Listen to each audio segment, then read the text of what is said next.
we will, as a species, purposely kill people who threaten the group.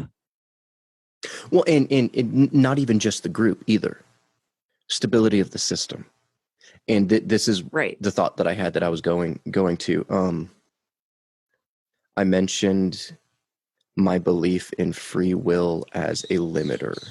Well, while I was preparing for this, I'm not going to at all be arrogant and say that I'm the first to have this thought, because I'm almost certainly not.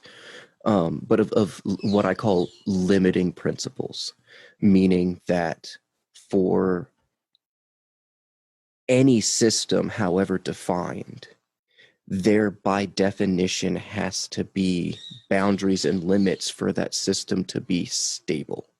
If there are no limits, then the system will become too unstable and it might not maintain itself as a system, right? Now, if we apply this to society or to human action and behavior, right, it still holds true in the sense that we have norms. They might be negotiable, but we have them. Why do we have norms? Because it helps stabilize the system. Mm-hmm. Right. Now, this is to really get into the weeds and take this one step further. And I love how the bird waits until it's my turn to talk to give me all of the scraws, because I can just mute myself when you're talking and then the audience won't hear her. But to take this one step further, some important points. Oh yeah, she contributes.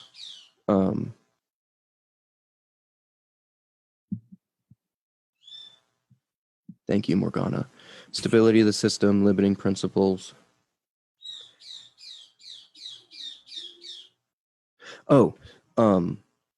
There's a double-edged sword to this need for stability in a system.